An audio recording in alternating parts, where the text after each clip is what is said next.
भगवान नारायण ने धनतेरस की पूजन का महत्व समझाया। तब भगवान ने धनतेरस की पूजन का महत्व समझाया। सुनो किसान, मृत्यु लोक में रहने वाला मानव अगर धनवंतरी की पूजन करता है, धनतेरस के दिन कार्तिक महीने में पड़ने वाली सुंदर त्रयोदशी तिथि को जो धनवंतरी की पूजन करेगा, उसके घर से लक्ष्मी कभी बाहर नहीं जाएगी। भगवान विष्णु कहते हैं, सुनो किसान, मैं आपको धनवंतरी पूजन का विधान बताता हूं। भगवान कहते हैं, किसान, सुंदर कृष्ण पक्ष की त्रयोदशी को कार्तिक के महीने में धनवंतरी देव का पूजन, धनतेरस का पूजन माना जाता है।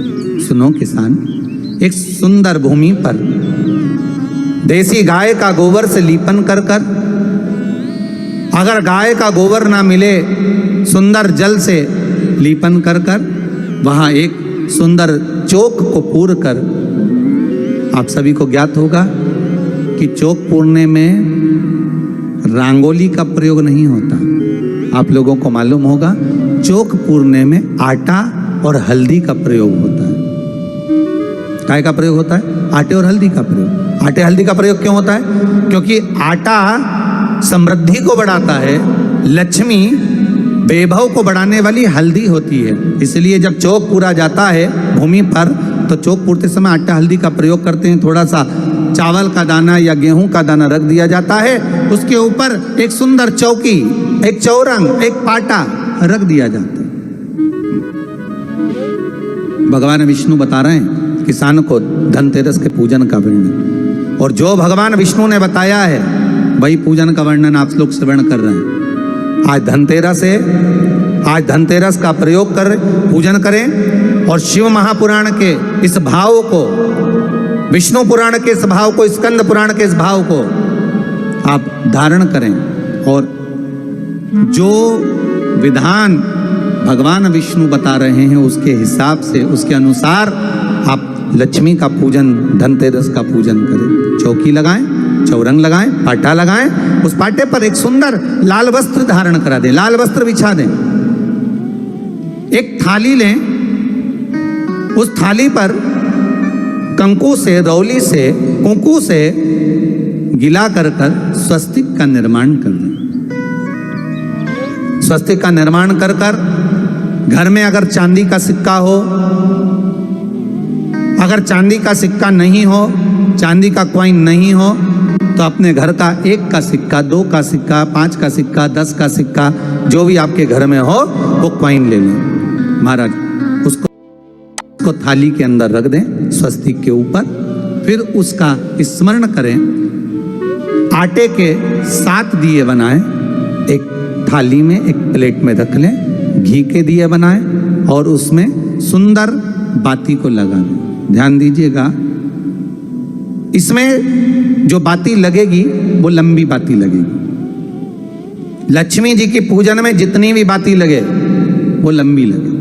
महाराज घी के दिए लगा दें 7, सातों दियों को प्रज्वलित कर लें, प्रकट कर लें। एक दिया तेल का लगा लें। तेल का जो दिया लगाया है, जहां पर आपने सिक्का रखा है, कॉइन रखा है, उसका लेफ्ट हैंड, मतलब आप ऐसे बैठे हो तो आपका सीधा हाथ की ओर आप तेल का दिया लग दें। और जो 7 दिए आपने लगाए हैं वो लक्ष्मी जी के राइट हैंड, मतलब आपका लेफ्ट हैंड हो गया, लक्ष्मी जी का राइट हैंड, आपका लेफ्ट हैंड हो गया, आपका उल्टा हाथ। वहां पर 7 दिए जो आपने प्रज्वलित करे हैं वो प्लेट में रख दें। सुंदर थाली जो आपने पूजन की तैयार करी है, उसमें कुंकू, रोली, हल्दी, अबीर, गुलाल, चंदन, मौली, लाल धागा, मौली, अमरबेल के टुकड़े, कमलगट्टे, हल्दी की गांठ, सुंदर भाव में उसको रख लें। जल का पात्र सुंदर आनंद से, जो क्वाइन चांदी का और देसी क्वाइन आपने जो रखा है उसका जल से पूजन करें। लक्ष्मी पूजन का समय अलग अलग होता है, पर धनतेरस की पूजन का जो समय है वो प्रदोष काल से प्रारंभ हो जाता है। कब से प्रारंभ हो जाता है? प्रदोष, क्योंकि शिव के द्वारा निर्मित है लक्ष्मी पूजन का। महाराज क्वाइन का पूजन करें, कंकु आदि से पूजन करने के बाद दोनों सिक्कों को उठा लें। दोनों कॉइन, जो चांदी का सिक्का है और जो देसी कॉइन है, उसको उठाकर उस पर जो कलेवा है, मौली है, नाड़ा है, लच्छा है, उसको लपेटना प्रारंभ कर दें और उसको लपेटें। पहले चांदी का सिक्का लपेट दे, फिर देसी सिक्का जो आपने रखा है 1, 2, 5, 10 का जो सिक्का रखा है उसको लपेटें, थाली में उसको रख लें, फिर वापस उस पर जल का छींटा देकर उसका पूजन करें। महाराज हल्दी, रौली, मौली, चंदन आदि लगाकर सुंदर भाव से चावल को हल्दी में भिगो लें और पीले चावल कर कर उल्टे हाथ में चावल लेकर माता लक्ष्मी के ऊपर जो 2 सिक्के रखे हैं उनका पूजन करें। साथ में जब चावल छोड़ते जाएं तो गणेश जी का भी स्मरण करते जाएं। हे रिद्धि सिद्धि के दाता श्री गणेश जी महाराज, आप हमारे यहाँ पर सदा माता लक्ष्मी को लेकर, कुबेर भंडारी को लेकर सदा विराजमान रहें, नारायण को लेकर सदा विराजमान रहें। चावल छोड़ते जाएं और बाबा से विनती करते जाएं, माता लक्ष्मी से निवेदन करते जाएं, भगवान शिव का स्मरण करें, भगवान नारायण का स्मरण करें, माता लक्ष्मी का स्मरण करें, रिद्धि सिद्धि के दाता भगवान श्री गणेश जी महाराज का स्मरण करें, छोड़ते जाएं।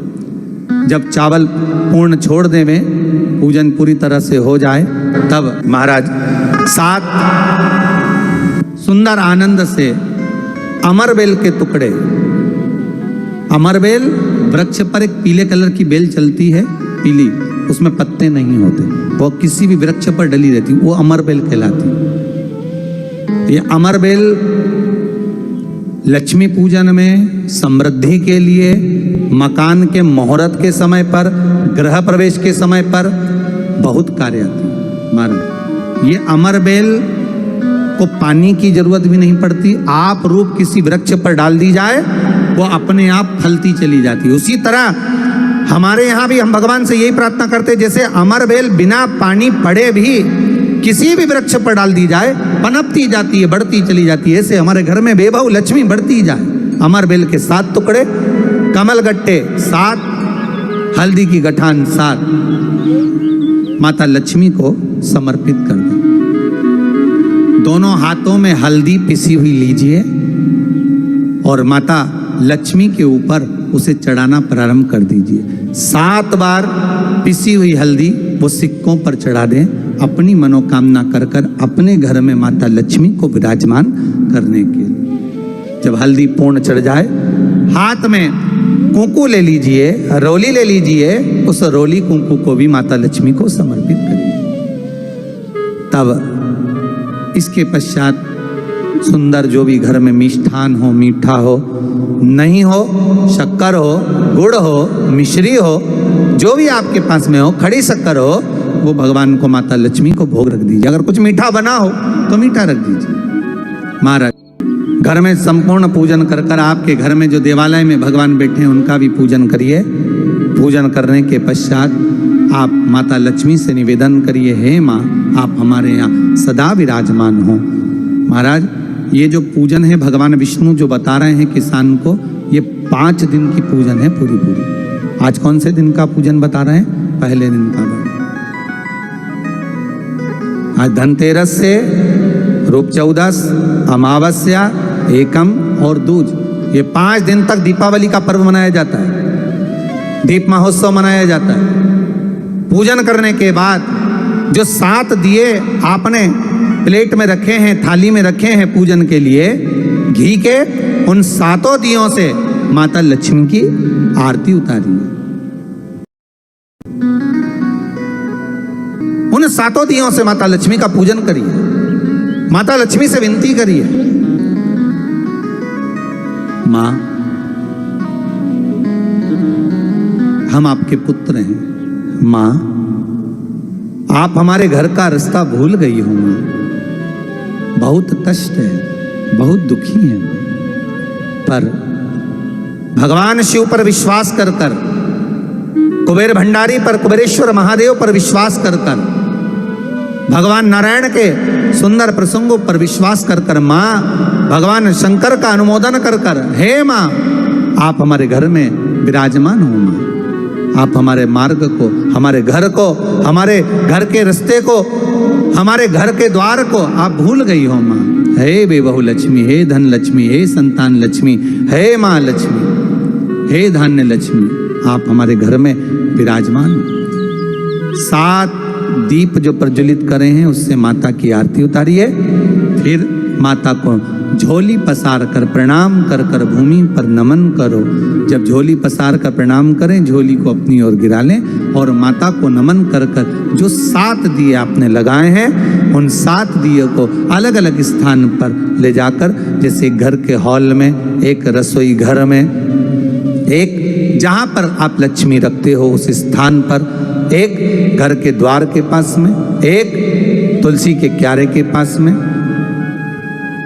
ऐसे अलग अलग 7 स्थान पर उन दीप को रख दिया जाए महाराज। एक भगवान का जहां पूजन हुआ है, लक्ष्मी की जहां आराधना करिए, एक दीप वहां पर भी रखा जाए। जो तेल का दिया लग रहा है उसके पास में, फिर कहेंगे तेल का दिया माता लक्ष्मी के हाथ पर और घी का दिया माता लक्ष्मी के सीधे हाथ पर। मतलब जो सिक्के आपने रखे हैं उस सिक्के का उल्टा हाथ तेल का, मतलब आपका सीधा हाथ होगा जहां तेल का दिया रखाएगा, और जहां आपका उल्टा हाथ होगा जहां पर घी का दिया लगाएगा, वहां माता जी का सीधा हो गया, आपका उल्टा। माता का स्मरण, माता लक्ष्मी से निवेदन करिए, हे माँ कृपा सागर करुणा सागर माँ, आप भगवान विष्णु के साथ विराजमान हो, आप भगवान नारायण के साथ में हमारे यहाँ सदा विराजमान हो माँ, ऐसी कृपा कर दीजिए। महाराज माँ से विनती कर कर बड़ा उत्साह, बड़ा उमंग, बड़ा आनंद रखना, ये भाव रखना घर में। भगवान विष्णु कहते हैं किसान से, हे किसान आपने अगर धनवंतरी की पूजन करी है, धनतेरस की पूजन करी है, कोई वस्तु, कोई सामग्री अगर आप लेकर आए हो, कोई पात्र लेकर आए हो, कोई तांबे का पात्र लाए हो, जो भी वस्तु आप नहीं लेकर आए हो उसका भी पूजन उसी दिन कर लेना चाहिए।